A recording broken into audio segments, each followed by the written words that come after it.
Well, as you can tell, I'm not at Levi's today.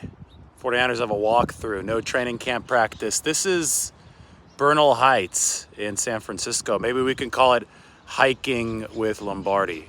Technically lunch with Lombardi, right? But gonna come live from a more interesting spot today. Maybe I could walk a little bit, but it's nice and quiet where I am right now. There's no people right near me. There's a few hikers just down the path. Maybe we'll have some people walk by during the show. But, as I promised you, cool locations and cool 49ers discussions. I know that I've just pumped so much Trey Lance content out there because I get it. That's what the people want. But it's not all about Trey Lance content. We have to start talking about other players. Yesterday, I talked about the 49ers rookies. Matt Barrows up on The Athletic has talked about the 49ers rookies as well. So how about a look into the 49ers sophomore class? Why don't we talk about Aaron Banks? Why don't we talk about Trey Sermon, Ambry Thomas, Diamador Lenore, Talanoa Hufanga? I mean, there's a lot of good stuff if you want to talk about the 49ers sophomore class. First of all, though, we can take a look here at Bernal. See downtown San Francisco out in the distance. That's the Mission District that's right underneath us. Just a beautiful day. They call this August in San Francisco, but I don't really know why right now. I actually do, because I've lived here for a really long time, and August can be pretty bad, but this isn't bad. Those of you in hotter parts of the country, it's 68 degrees right here. Everybody's just chilling. Everybody's just taking off on Thursday, walking around, having a good time. Gorgeous city. And not a bad spot to do the live from. So I'm gonna wait for a couple of people to pass here so I can start talking about Aaron Banks and company. But on off days, we're a little bit more casual with stuff, right? We take a little bit more time. So get some of your questions in there. I'll answer some of the questions as we go through the show. And then we'll talk second-year 49ers players. I'm convinced that the former scout account is parody. I think it's funny. I enjoy his tweets. But he always introduces himself as former Jet Scout, which leads me to believe that he's going for a little bit of a bit there. That's just my theory, though. I enjoy everybody's interaction as long as they're respectful, and I think he's respectful. But now he's on the YouTube channel. Now he's coming on. Now he's talking all the time on the YouTube channel. All right, let's talk. Let's talk with the cool background in there. 49ers sophomores. I'm not talking Trey Lance today. I just mentioned his name. Trey Lance is in like 100 other videos, maybe thousands of other videos. If you want to know about him on my channel, everywhere else, you get enough Trey Lance content. But what's around Trey Lance is going to be really, really important for the 49ers. And it starts with Aaron Banks. He's such a hinge point for this football team. Aaron is, second round pick. He's somebody that just has to come through, because if he doesn't, then the 49ers are screwed at left guard. Now, yeah, maybe somebody like Jason Poe comes out of the woodwork and is going to shock everybody and is going to be a legitimate prospect for the 49ers at that position. But you really can't, count on that. You have to count on your second rounders. You have to count on those valuable draft picks. And Aaron Banks is a valuable draft pick as a second rounder. The 49ers wanted him to succeed Laken Tomlinson. They thought that they wouldn't be able to pay Laken. They were right about that because he was such a durable fixture at left guard. So he's with the Jets now, and it's up to Aaron Banks to take the mantle there. We're going to learn a lot about Aaron this year. What I do know is that he has reworked his body. Well, I do know he looks way more athletic than he did. That rookie pudge is gone. The crazy thing is he's still near 330 pounds. He hasn't really lost the mass that the 49ers really liked, and that was unusual because normally they like smaller guards. They like guys who can move for Shanahan's scheme, but they realized those smaller guys weren't anchoring all too well, so they thought, okay, maybe we need a little bit more size. And with Aaron Banks, they definitely have a little bit more size. He weighed at 338 pounds at that Senior Bowl. He's not going to be 338 for the 49ers. He'll be 325 probably, I think, would be a better estimation of his weight. And at that weight, Aaron Banks, they hope that added heft can give the 49ers more adaptability in the offense, better anchoring capability up front with, the greater mass, but also an ability to block for some of the zone read stuff, some of the more, just power blocking on the inside, not all outside zone movement stuff. Now, of course, outside zone is the 49ers bread and butter. You're going to have to be able to do that if you're Aaron Banks, but it's a balance, right? And I think that's where reworking his body came in. He had to be able to keep the size that the 49ers drafted him for, but he also had to be able to develop the endurance and the movement ability on a consistent level to be able to hit some of those tough blocks in the outside zone. I mean, Spencer Burford talked about it the other day. It's all about 6 inches here, 6 inches there. You have to be able to reach, and you have to be able to get to that spot in the blocking formation, so that way you can, I mean, the 49ers ask so much of their offensive linemen, and sometimes they're overstrained, right? Sometimes,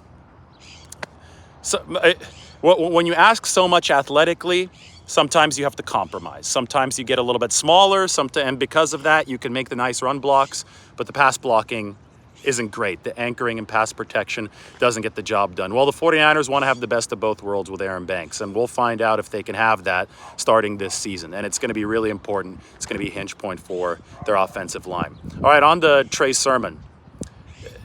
I can't wait till tomorrow night. You know, it's nice that we have this day off today. I still have to write. I got a piece on a Menahu that I'm going to be filing here that I can't wait to share with all of you on The Athletic. But game time is tomorrow, and I'm recharging the batteries right now because I can't wait to see the 49ers running backs work in a live situation against actual tackle to the ground contact. And I've seen enough from Trey Sermon in these training camp practices to be excited about the potential improvements that he's made, but I won't know if those are legitimate until I could see him trying to run through some tackles the way that he did at Ohio State. And, you know, so much of what the 49ers have focused on this year, I talked about Aaron Banks, the bigger left guard. You talk about Burford, they're trying to raise the ceiling with a stronger player at right guard. It's obvious they want to run a little bit more physically this year. They want to gash people. They're going to run some inside zone. You know, they're going to be handing off those backs who are going to have the option on the read option of cutting up to the interior. And Sermon did so much of that at Ohio State. And he's running really well in training camp for the 49ers, I think really decisively.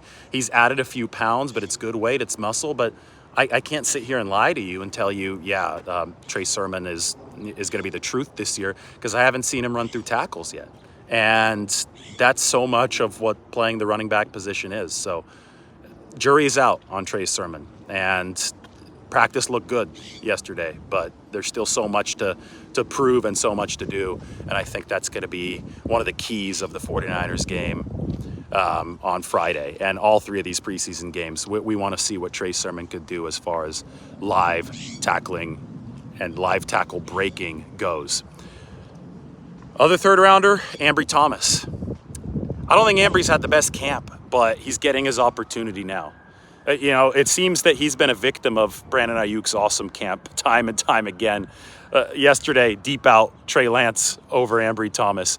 Now, Ambry did have a breakup in one-on-ones yesterday that was impressive on a crosser against Deebo Samuel. And then he, went incomplete. He was, he had the swag there for the cornerback. Ambry physically is not as imposing as any of the other 49ers cornerbacks. He's, has that smaller frame. He was able to run press man in college. It's tougher in the NFL, and we all know Ambry's struggles at the point of the reception, right?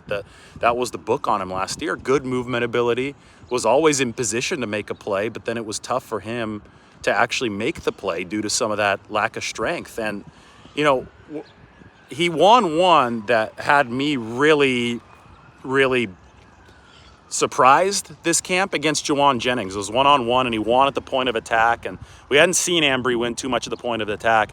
But, I just think that Diamoter Lenore, who I could talk about right now too, because he came in the 5th round last year, Diamoter Lenore is just so much more physically present than Ambry Thomas. He's stronger, he's feistier, and Ambry's going to have to continue working on that aspect of his game to win at the point of catch, because his movement ability is fine. But I've seen a couple flashes. He won at the point of catch against Deebo once on that crosser in one-on-ones yesterday, and I've seen, against Juwan Jennings that I just mentioned about a week or two ago at practice. But it's got to be more consistent, and boy, Ambry's going to have his chance now. Diamoter is going to have his chance now, because the 49ers are down corners, right? They're down Emmanuel Mosley. They're down Charvarius Ward for the short term.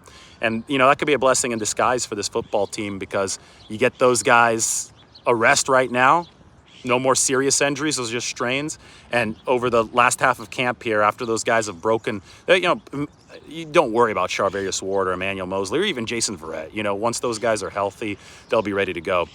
The players who need reps are Ambry Thomas and Diomedor Lenore. And I think the 49ers, right now, we're going to see a lot of development, especially against Minnesota. Those joint practices are going to be big for those players. Guys, I'm going to take a quick break because I know that we have a lot more viewers here. Let everybody know where I am. Maybe walk a little bit. This is Bernal Heights, San Francisco. A little bit of a breeze. I'm pretty sure you guys could hear me though, right? There's no audio problems.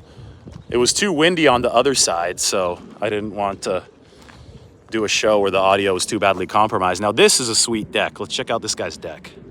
If I could zoom in right here. Look at that. He's got his 2 chairs. He's got his view. Perfect day in the city. Don't want that camera to shake too much, but when you do the big zoom, it will shake a little bit. It's unfortunate. Now, I got this gimbal stabilizer. I don't have it right now. Maybe I should try it a little bit later. Look, there's some traffic on 101. I wonder if some people just listen live in their car, and if they're on 101, you are out on the live if you're right by that curve by SF General Hospital. You might, yeah, we could see the Golden Gate Bridge. There it is. You see the tower of the Golden Gate Bridge? There's one, and there's the second tower's on the right. Yeah, I see, I just zoomed in on somebody's car.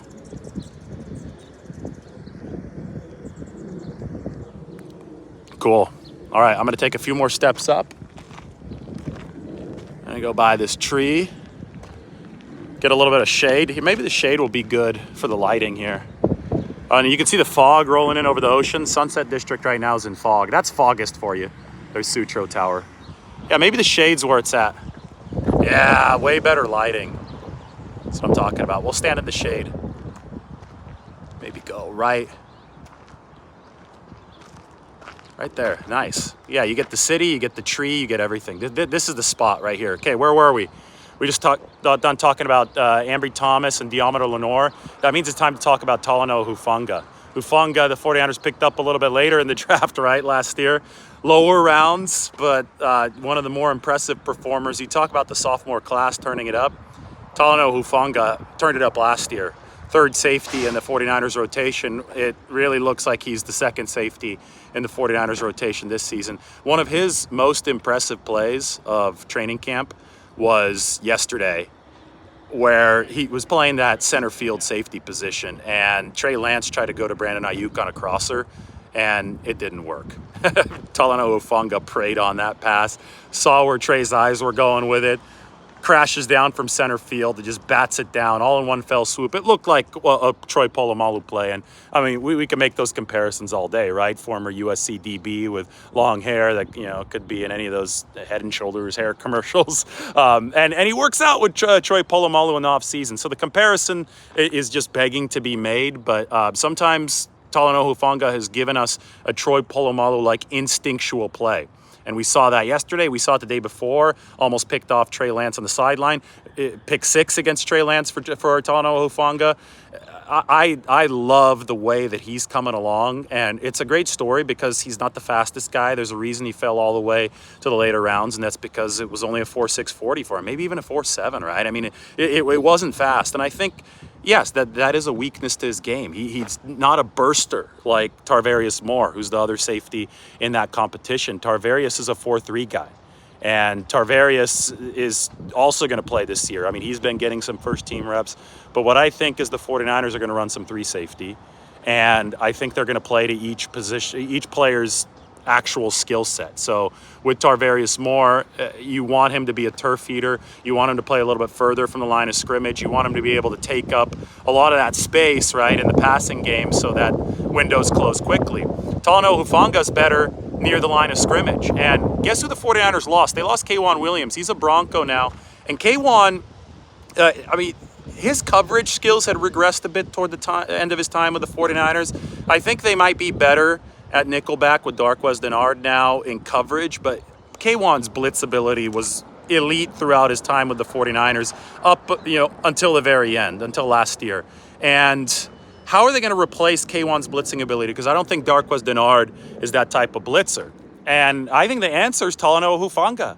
I think his instincts are awesome. I think that he's a guy that you could put up in there near the box, and I think that he could find a way to be slippery, to time blitzes, to get past blockers, and to get to the quarterback. And I think he's a great run stopper up there. I love Hufanga as one of the 49ers' three safeties and three safety sets if they use him properly. And I think in that shark role, which is not every down, but it's in certain roles, I think he could really reprise some of the productivity that they got from K1 Williams in that shark role. What other second-year guys do you want to hear about? I went through some of the big names there. We went through Banks.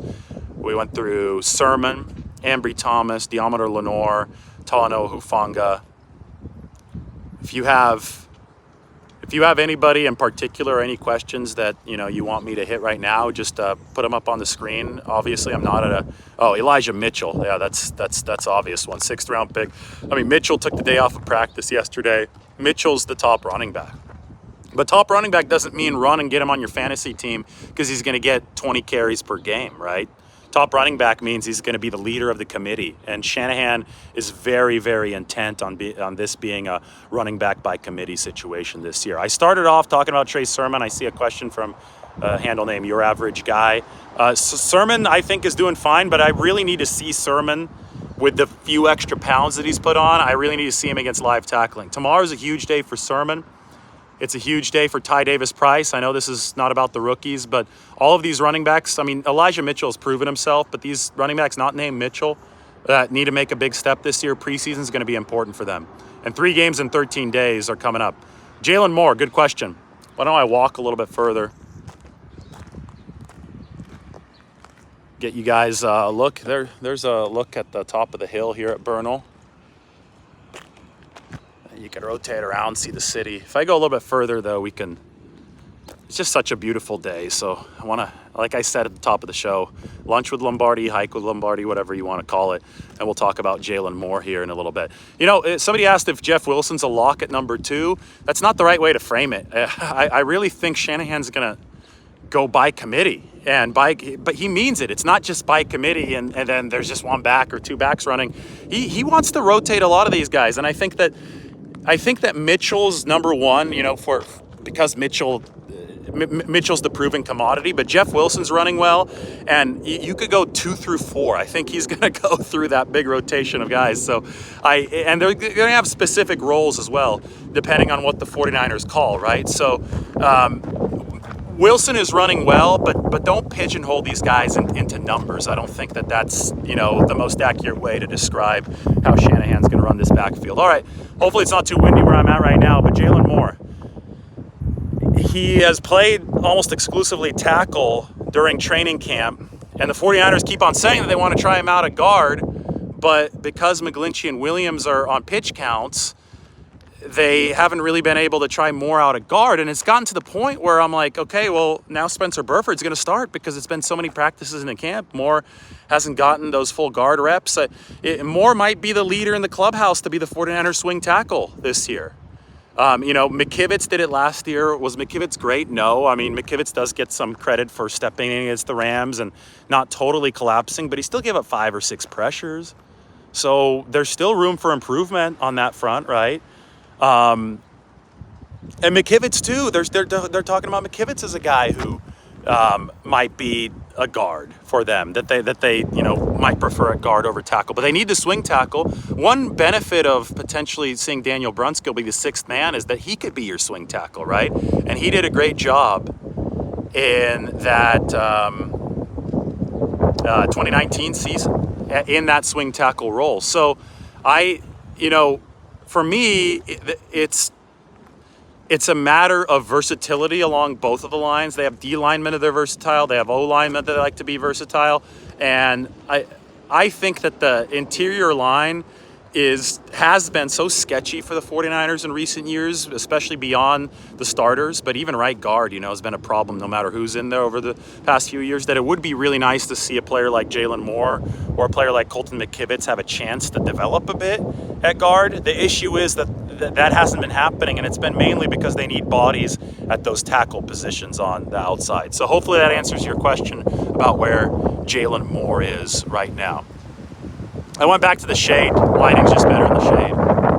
Now it's windy. Welcome everybody to lunch with Lombardi or hiking with Lombardi.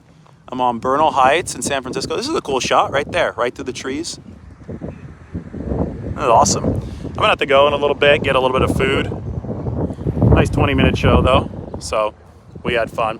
Any more questions? Let me know as I walk back toward my car. I'm gonna swim in the bay today too. Maybe I do another show from there. You could give me recommendations for maybe what you want in terms of a show from San Francisco today.